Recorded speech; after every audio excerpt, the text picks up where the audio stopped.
Sahabat Duk in Altum yang terkasih, selamat pagi dan salam kasih sejahtera bagi kita semua. Mengawali renungan kita pagi ini, marilah mohon rahmat Tuhan dengan doa. Dalam nama Bapa dan Putra dan Roh Kudus. Amin. Bapa yang Maha Kasih, kami bersyukur untuk rahmat kasih-Mu yang selalu menyertai kami dalam perjalanan hidup ini. Engkau sungguh baik dan amat baik. Engkau menghendaki agar kami senantiasa bahagia dalam pesiarahan hidup kami. Ajarilah kami ya Tuhan untuk selalu bersyukur atas segala hal yang kami peroleh daripada-Mu. Berilah ruang bagi kami untuk membuka hati dalam menerima sabda-Mu pagi ini. Semoga pengalaman pengorbanan dan perjuangan para kudus dalam gereja-Mu yang kami kenangan dan rayakan hari ini memberi inspirasi dan energi positif dalam meraih impian mahkota surgawi-Mu bersama semua orang kudus di istana keabadian. Demi Kristus pengantara kami. Amin. Marilah kita mendengar Injil Suci yang dikutip dari Matius bab 5 ayat 1-12a. Sekali peristiwa ketika melihat banyak orang yang datang, Yesus mendaki lereng sebuah bukit. Setelah ia duduk, datanglah murid-muridnya. Lalu Yesus mulai berbicara dan mengajar mereka. Katanya, "Berbahagialah orang yang miskin di hadapan Allah, karena merekalah yang empunya kerajaan surga. Berbahagialah orang yang berduka cita, karena mereka akan dihibur. Berbahagialah orang yang lemah lembut, karena mereka akan memiliki bumi. Berbahagialah orang yang lapar dan haus akan kebenaran, karena mereka akan dipuaskan. Berbahagialah orang yang murah hati, karena mereka akan beroleh kemurahan. Berbahagialah orang yang suci hatinya, karena mereka akan melihat Allah. Berbahagialah orang yang membawa damai, karena mereka akan disebut anak-anak Allah. Berbahagialah orang yang dianiaya demi kebenaran, karena merekalah yang empunya kerajaan surga. Berbahagialah kamu jika demi aku kamu dicela dan dianiaya, dan kepadamu difitnahkan segala yang jahat. Bersukacita dan bergembiralah, karena besarlah ganjaranmu di surga." Demikianlah sabda Tuhan. Terpujilah Kristus. Bapak, Ibu, dan para sahabat Yesus yang terkasih. Dalam suatu kesempatan di suatu komunitas religius berdebat dalam menganalisa iklan makan di restoran dan di pasar lesehan atau sering disebut angkringan. Beberapa gambar yang menunjukkan betapa bahagianya orang-orang yang menikmati dengan sajian aneka kuliner di restoran dengan menunjukkan menu spagetinya. Di sebelah gambar tersebut juga terpampang para tukang becak dengan gambar yang mendominasi wajah yang gembira, sukacita, meskipun hanya lauk seadanya. Dua saudara yang melihat gambar ini masing-masing mempertahankan gambar mana yang paling menikmati kebahagiaan dalam urusan makan. Selama 1 jam, mereka susah sekali menganalisanya.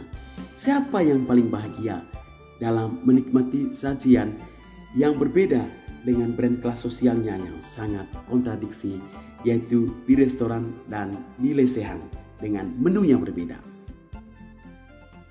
Saudara, berbicara tentang bahagia, tentunya dalam hidup ini tidak bisa diukur oleh apa yang kita lihat lewat gambar, cerita, atau iklan dalam berbagai platform di medsos.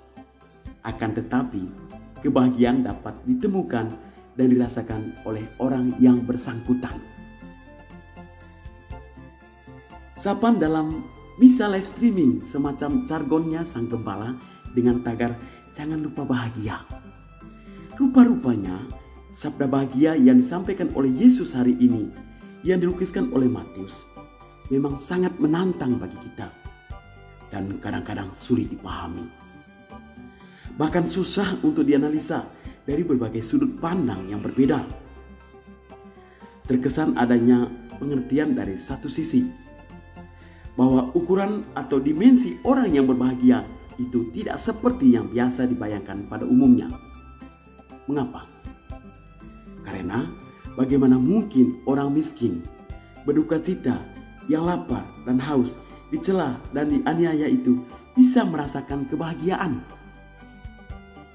Fenomena ini sangat tidak masuk akal.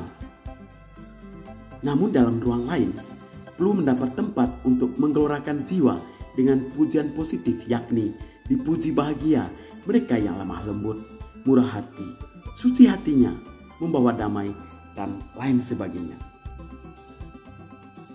Jika kita melihat dari dua kategori itu, arahnya menjadi jelas. Bukan apa yang tampak oleh manusia, kebahagiaan itu ditentukan, melainkan oleh apa yang dikehendaki dan diarahkan oleh Allah sendiri. Ibu bapa dan para sahabat Yesus yang mengasihi dan dikasihi oleh Yesus. Sabda bahagia ini menjadi bahan permenungan ketika gereja hari ini mengadakan perayaan liturgi untuk menghormati semua orang kudus. Kebahagiaan dan kekudusan berkaitan erat kalau kita renungkan dari sudut hidup rohani yang berdasarkan iman akan Injil Yesus Kristus. Kekudusan itulah yang menentukan dan membuat para kudus berbahagia bersama Bapa di surga. Kekudusan berarti bersatunya manusia dengan Allah yang Maha Kudus. Saudara, untuk sampai pada kekudusan membutuhkan pengorbanan dan penderitaan hingga mati seperti Yesus sendiri. Untuk mencapai kekudusan bukan membuat karya yang spektakuler, tetapi hal-hal yang kecil membuka pintu bagi orang lain untuk mengenal kebaikan Allah lewat kesaksian hidup kita yang nyata. Banyak para kudus dalam gereja Katolik menjadi friend dan kekasan yang mungkin tidak kita juga bisa mendapatkannya. Oleh karena itu, saudara-saudaraku, kekudusan merupakan sebuah kebahagiaan abadi di surga terjadi apabila kita bersatu dengan Bapa di rumahnya.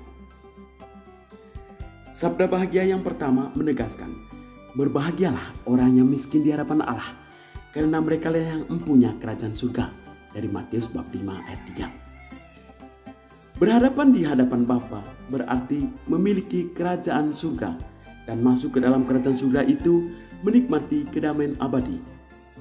Semuanya butuh pengorbanan dan penderitaan. Itulah kebahagiaan sejati, karena sumbernya bukan dari manusia belaka, tetapi atas dasar nilai-nilai yang terkandung keilahian dalam perbuatan manusia itu sendiri. Sesama saudara yang terkasih, kita mau hidup bahagia dan membantu sama agar hidup bahagia, sejahtera lahir batin. Kebahagiaan orang memang tidak dapat diukur dan amat subjektif.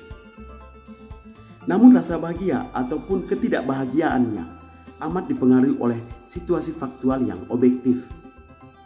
Pada umumnya, hal itu dipengaruhi oleh aspek relasinya dengan orang, dengan diri sendiri, dan tentulah juga relasinya dengan Tuhan Allah. Salah satu hal yang amat berpengaruh adalah kemampuan orang dalam menghadapi persoalan hidupnya. Ada berbagai persoalan hidup, antara lain adalah gagal atau tidak mampu menjalankan tugas-tugas sosial yang diharapkan darinya. Dalam menghadapi kegagalan demikian, setiap manusia memiliki kemampuan yang berbeda-beda. Ketahanan dalam menghadapi kesulitan ini kita sebut sebagai tahan banting, daya kenyal, atau resiliensi diri. Lalu, bagaimana caranya menjadi pribadi yang resilient alias tahan banting yang mampu bertahan dalam keadaan kesulitan?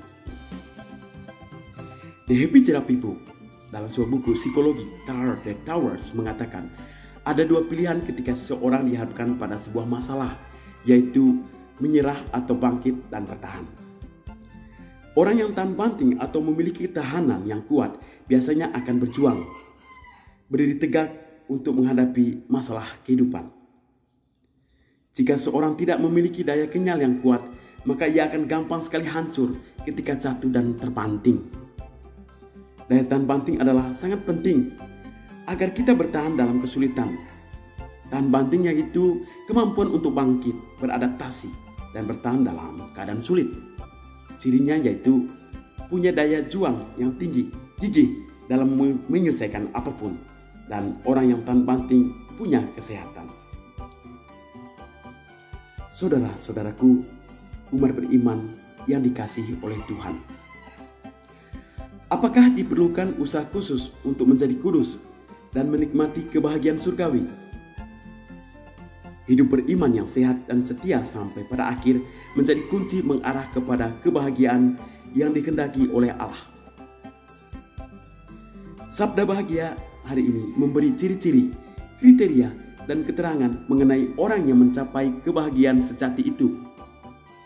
Meskipun kadang-kadang kelihatan sulit, rasanya berbeda dengan semangat duniawi. Seperti halnya keadaan miskin, suasana duka cita, dicela dan dianiaya, lapar dan haus akan kebenaran, dan lain-lain sebagainya. Namun disitulah ditunjukkan situasi kebahagiaan yang bisa dicapai. Sementara sifat-sifat baik seperti lemah lembut, murah hati, suci, pembawa damai, bergembira, dan bersukacita memang mudah dipahami kaitannya dengan kebahagiaan sebagaimana dikehendaki oleh Allah sendiri. Apa yang dapat kita usahakan untuk mengarahkan diri kepada kebahagiaan yang disampaikan oleh sabda Yesus hari ini? Semoga kita semua menjadi lemah lembut, murah hati, suci, pembawa damai, membuat kita berbahagia, bergembira, dan bersukacita dalam Tuhan. Apakah kita mampu melakukannya? Saudara, marilah kita menutup renungan ini dengan doa. Tuhan Yesus, berilah kami hati yang damai ketika memandang kasih pengorbanan-Mu di salib. Curahkan rahmat kebahagiaan sejati, manakala kami tak sanggup untuk menjalani tantangan-tantangan hidup dalam budaya bahagia instan. Semoga sabda-Mu ini membuka kesadaran artinya kebahagiaan sejati, yakni relasi yang tidak pernah putus bersama-Mu.